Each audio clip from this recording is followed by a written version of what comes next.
ನಮಸ್ಕಾರ ಸ್ನೇಹಿತರೆ, ಇವತ್ತು 2 ಫ್ಯಾಮಿಲಿ ಬಂದಿದ್ದರು. ಒಬ್ಬರು ಹನುಮಂತ ನಗರದಿಂದ ಬಂದಿದ್ದರು, 4 ಜನ ಒಂದೇ ಫ್ಯಾಮಿಲಿಯವರು.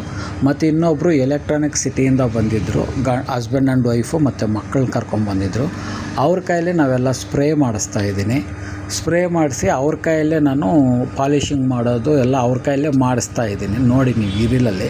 ಮತ್ತು ಇನ್ನೊಂದೇನು ಇಂಪಾರ್ಟೆಂಟ್ ನೋಟು ಅಂದರೆ, ಪ್ರತಿಯೊಬ್ಬರು ಕಾಲ್ ಮಾಡ್ತಾಯಿದ್ದಾರೆ ಇನ್ಸ್ಟಾಗ್ರಾಮ್ ನೋಡಿದವರು, ಇದರಲ್ಲಿ ಡ್ರೈ ಕ್ಲೀನ್ ಆಗುತ್ತಾ ಮತ್ತು ಇದರಲ್ಲಿ ಕಲೆ ಇರೋದನ್ನೆಲ್ಲ ತೆಗಿಬಹುದಾ ಅಂತೆಲ್ಲ ಕೇಳ್ತಾ ಇದ್ದಾರೆ. ಬಟ್ ಸ್ನೇಹಿತರೆ ನೋಡಿ, ಇದರಲ್ಲಿ ಬರೀ ಪಾಲಿಷಿಂಗ್ ಮಾತ್ರ ಆಗುತ್ತೆ, ಪಾಲಿಷಿಂಗ್ ಕಮ್ ಐರನ್ನು.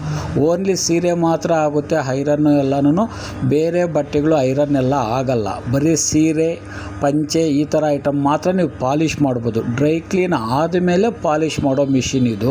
ಮತ್ತು ಬೂಟೆಕ್ ಇವ್ರು ಲೇಡೀಸ್ ಟೈಲರ್ಸ್ ಇರ್ತಾರಲ್ಲ, ಅವ್ರಿಗೆ ತುಂಬ ಅನುಕೂಲ. ಸೀರೆ ಕುಚ್ಚು ಕಟ್ಟೋಕ್ಕೆ ಬಂದಿರುತ್ತೆ, ಪಾಲ್ಸ್ ಹಾಕೋಕ್ಕೆ ಬಂದಿರುತ್ತಲ್ವ ಹೊಸ ಸೀರೆಗಳು, ಅಂಥವೆಲ್ಲ ಪಾಲಿಷ್ ಮಾಡೋಕ್ಕಾಗುತ್ತೆ ಇದರಲ್ಲಿ. ನೋಡಿ ಕ್ವಾಲಿಟಿ, ಔಟ್ಪುಟ್ ನೋಡಿ ಯಾವ ಥರ ಎಷ್ಟು ನೀಟಾಗಿ ಔಟ್ಪುಟ್ ಬರ್ತಾಯಿದೆ ಅಂತ ನೋಡಿ. ಇವೆಲ್ಲ ಯೂಸ್ ಮಾಡಿರೋ ಸೀರೆಗಳೇ. ಇವಕ್ಕೆ ನೋಡಿ ಸ್ಟಾರ್ಚು ಮತ್ತು ಶೈನಿಂಗ್ ಕೆಮಿಕಲ್ ಎಲ್ಲ ಕೊಟ್ಟು ಪಾಲಿಷಿಂಗ್ ಮಾಡಿದಾಗ ಎಷ್ಟು ಕ್ಲೀನಾಗಿ ಅಂತ ಬರುತ್ತೆ ನೋಡಿ. ಓನ್ಲಿ ಇದು ಪಾಲಿಷಿಂಗ್ ಮಿಷಿನೇ ಹೊರತು ಡ್ರೈ ಕ್ಲೀನ್ ಮಿಷಿನ್ ಅಲ್ಲ ಸ್ನೇಹಿತರೆ.